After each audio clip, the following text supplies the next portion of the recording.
transports en commun dans l'agglo, dans le Grésivaudan et en région perturbée depuis ce mardi matin avec la grève de chauffeurs d'autocars du transporteur Keolis Grindler. Ils réclament une revalorisation des salaires et de meilleures conditions de travail. Pendant que vous étiez peut-être en vacances, eux n'ont pas chômé. Retour en images sur les rencontres à venir, les rencontres passées, les résultats sportifs, les résultats de nos sportifs isérois. Rugby, hockey sur glace, foot, tennis et quad. Qui a gagné, qui a perdu, vous le découvrirez dans quelques minutes. Et puis, à défaut d'aller profiter de la neige, poussez la porte d'un musée ou d'une galerie, d'Égyptomania à de la nature, en passant par les vélos de Douaneau et les œuvres de l'artiste chinoise Satre. Quelques expositions à découvrir pour bien commencer la nouvelle année. Bonsoir à tous et bienvenue dans ce JT du mardi 3 janvier 2023, le premier de l'année, pour un petit tour de l'actu du bassin grenoblois. Bien évidemment, toute l'équipe de Télé Grenoble se joint aussi à moi pour vous souhaiter une très belle année 2023 et de la réussite dans tout ce que vous entreprendrez.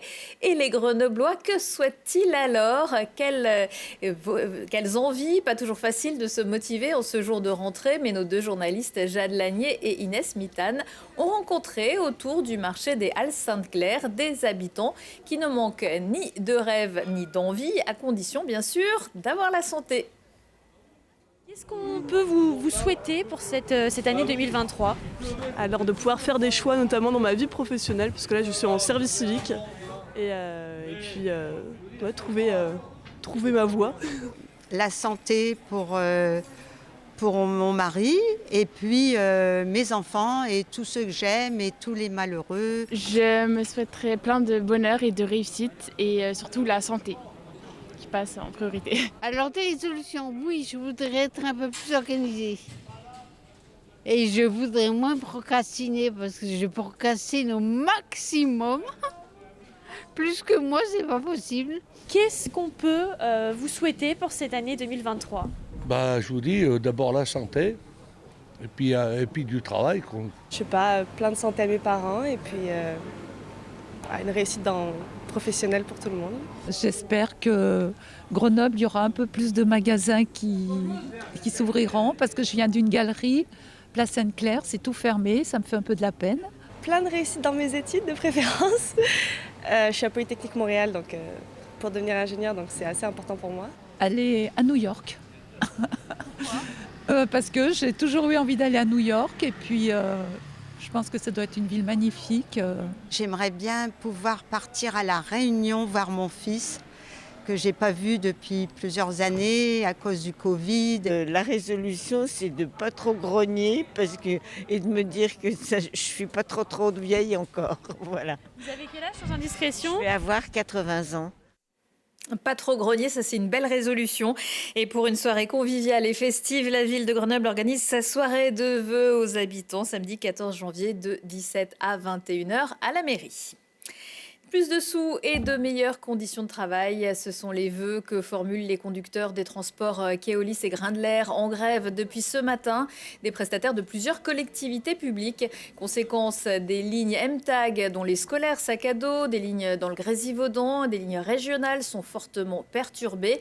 Parole de grévistes sur le site de Vif. 80 personnes ont voté une grève illimité. Donc on ne sait pas, ça a commencé aujourd'hui, nous ne savons pas quand c'est qu'elle va se finir. Il y a eu 6%, même plus d'inflation, et si vous voulez, nous on demande un petit peu d'augmentation, mais la direction ne veut pas nous la donner. Donc on est à 11, quand à l'embauche, on est à 11,90 à l'embauche, et on demande 13 € aux nouveaux embauchés. Et ça reflète la problématique du transport voyageurs. À l'heure actuelle, ils ont un problème de recrutement, ils ont un problème au niveau de la reconnaissance de leur métier, aussi bien au niveau du salaire que de la condition de travail. À l'heure actuelle, il faut savoir que dans les voyageurs, on leur demande de faire une amplitude de travail de 13 heures et ils sont rémunérés entre 5 et 7 heures de travail par jour. Nous, on est les parents pauvres du transport. Et les parents pauvres du transport, ça veut dire que les pauses ne sont pas payées, les amplitudes horaires ne sont pas payées, et en plus, on est au SMIC. Donc ça fait beaucoup à la fois. Donc on aimerait que tout ça soit revalorisé au minimum. Et pour cela, on est là aujourd'hui en grève. Pour connaître le détail des perturbations à venir, ligne par ligne, rendez-vous sur tag.fr et sur tag.fr et sur itinéraire toujours.fr. Et ce n'est peut-être pas terminé. Dans le cadre d'un mouvement national contre le projet de réforme des retraites, 4 syndicats de MTAG viennent de déposer une notification avant préavis de grève. La métropole de Grenoble a annoncé cet après-midi qu'elle avait relogé en urgence les familles, dont 18 enfants, qui s'étaient abrités depuis plusieurs jours dans une maison désaffectée route de Lyon entre Grenoble et Saint-Martin-le-Vinoux. Un squat dans lequel un important incendie s'est déclaré la nuit dernière, faisant 4 blessés, dont un enfant brûlé sur 25% du corps et une femme enceinte légèrement intoxiquée par les fumées. Le président de la métropole et son vice-président en charge de l'habitat demandent maintenant à l'État d'intervenir pour les aider dans la prise en charge de ces familles.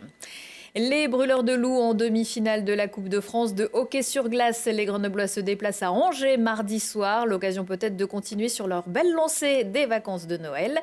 Hockey et autres sports, tour d'horizon de ce que vous avez peut-être manqué avec Lucille Dailly. 2023 va vous faire lever les bras, lever de vos sièges et lever les couleurs iséroises, c'est une certitude. Et ça a déjà commencé avec le plus grand par la taille et par le talent, mais aussi le plus jeune des porte-drapeaux du tennis français. Gabriel Debrun n'est plus un junior. Le champion de 17 ans vient de battre le Hongrois Valkuts, 275e joueur mondial, dans le tournoi Challenger d'Oeiras au Portugal. Le Grenoblois vainqueur de Roland-Garros Junior prend confiance au point de s'engager cette saison déjà avec les seniors exclusivement. Les champions de France en titre ont terminé l'année comme ils l'avaient commencé, en gagnant encore et encore. 3-1 à Nice le 27 décembre, 6-1 à Pôle Sud contre Chamonix le 29. Avec 9 points d'avance sur leurs poursuivants malgré un match en retard, les brûleurs de loups nous rendent impatients de les revoir lever la Coupe Magnus au printemps. D'ici là, ils auront peut-être ramené la Coupe de France à la maison, verdict le 29 janvier. On peut enfin voir venir de grands moments dans le ciel du Stade des Alpes. Le FCG Rugby est bien dans le coup. Il joue les premiers rôles, performants, réguliers. Le club progresse et déçoit rarement. En terminant l'année sur une jolie victoire bonifiée contre Massy, les joueurs dictent une promesse pour les phases finales de Pro D2 et devraient pouvoir la tenir. Et si le GF38 a terminé 2022 sur 2 défaites, à l'extérieur contre Quevilly-Rouen et à domicile contre Metz, les footballeurs grenoblois campent toujours dans le top 5 de Ligue 2 et ont affiché des qualités indiscutables qui devrait les garder parmi les meilleurs de ce championnat, même s'il ne faut pas trop rêver. Et il ne faut pas trop réveillonner si on est sur la ligne de départ du Dakar. Alexandre Giroud, le premier Français vainqueur du Dakar en quad, s'était lancé à l'assaut de son 2e titre d'affilée. En remportant la première et la 2e étape, il a envoyé un bon signal en début de partie et on attend la suite. Le sport automobile isérois également marqué en cette fin d'année 2022 par le décès de Philippe Streff. L'ancien pilote de Formule 1 s'est éteint le 23 décembre à l'âge de 67 ans. Il avait débuté dans le baquet de l'élite en 1984, mais sa carrière avait été stoppée net par un violent accident 5 ans plus tard qui l'avait rendu tétraplégique. Par la suite, il avait continué de promouvoir le sport automobile et fait valoir les droits des personnes handicapées. Une cérémonie religieuse est prévue vendredi matin en l'église de la Pleine Feuillerie à Mélan. En 2023, on sort. Si dans vos bonnes résolutions de l'année, il y a faire un peu plus de sport, commencez donc par monter à la Bastille à pied. C'est facile et c'est gratuit, ça tombe bien. Le téléphérique est en maintenance annuelle jusqu'au vendredi 27 janvier, inclus pendant 4 semaines. Appareils de levage, freins, machinerie ou câbles tracteurs seront examinés sur toutes les coutures.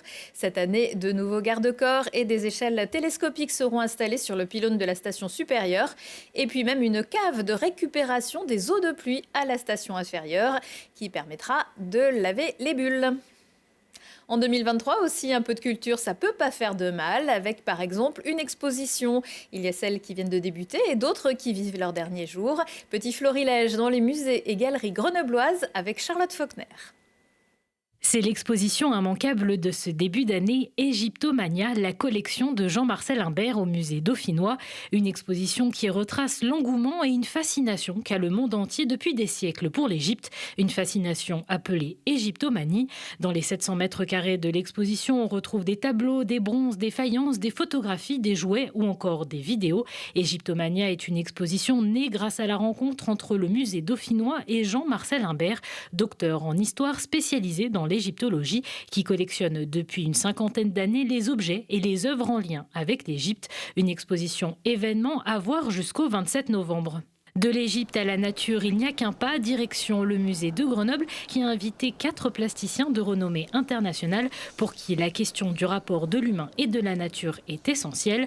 De la nature, une exposition qui croise le regard de ces 4 artistes invités à présenter leur vision de la nature et des rapports entre l'homme et le vivant. C'est à ne pas manquer jusqu'au 19 mars. Autre lieu d'exception quand il s'agit d'exposition, le couvent Sainte-Cécile. Il ne vous reste plus que quelques jours pour voir les vélos de Doisneau. Des premières photos dans les années 30 jusqu'aux années 80, le vélo est présent dans l'œuvre de Robert Doisneau. À travers une sélection d'environ 75 images, découvrez comment cette exposition raconte à sa façon une histoire de la mobilité et des loisirs. C'est une exposition à voir jusqu'au 21 janvier. Connaissez-vous Satre? C'est un artiste originaire de Ganzhou en Chine. Avec ses pinceaux et ses bombes à aérosols, l'artiste s'adonne à l'art de philosopher via des animaux puissants. Sa particularité, l'usage exclusif de 4 couleurs dans ses créations, le gris, le rouge, le blanc et le noir. Depuis 2013, il se lance dans le milieu du street art et a réalisé des fresques renommées dans le monde entier, du Mexique en passant par l'Espagne, l'Italie ou encore l'Australie. Ses œuvres sont visibles à la galerie Space Junk jusqu'au 14 janvier. Et dans l'actualité culturelle également, du spectacle vivant avec un voyage au bout de l'ennui au Théâtre 145 de Grenoble mercredi et jeudi. Une invitation de la compagnie Lamento à embarquer pour une terre de rêverie. Une odyssée collective joyeuse et ludique. C'est la nouvelle création du chorégraphe et danseur Sylvain Lamotte. Comment l'ennui des dimanches après-midi sans fin l'ont conduit vers la danse. Comme dans un jeu de construction, l'architecture du groupe laisse entrevoir les monstres et chimères de paysages lointains. Imaginez un spectacle dans le cadre des escapades dansées. Et pendant ce temps, les 2 inséparables Laurent Pellier à la mise en scène et Agathe Mélinan à la traduction du texte de Mary Chase présentent Harvey pour 3 représentations à la MC2, une maison qu'ils connaissent bien pour l'avoir co-dirigée il y a quelques années. Un drôle de conte à la fantaisie débordante entre salon bourgeois et asile d'aliénés. Grâce à ce rôle d'Elwood qui présente partout son ami, le très grand lapin blanc, Harvey, Jacques Gamblin a obtenu le Molière du meilleur acteur 2022. C'est la fin de ce JT, retour de l'actu dans 1 heure et en replay sur télégrenoble.net. Je vous souhaite à tous une excellente soirée.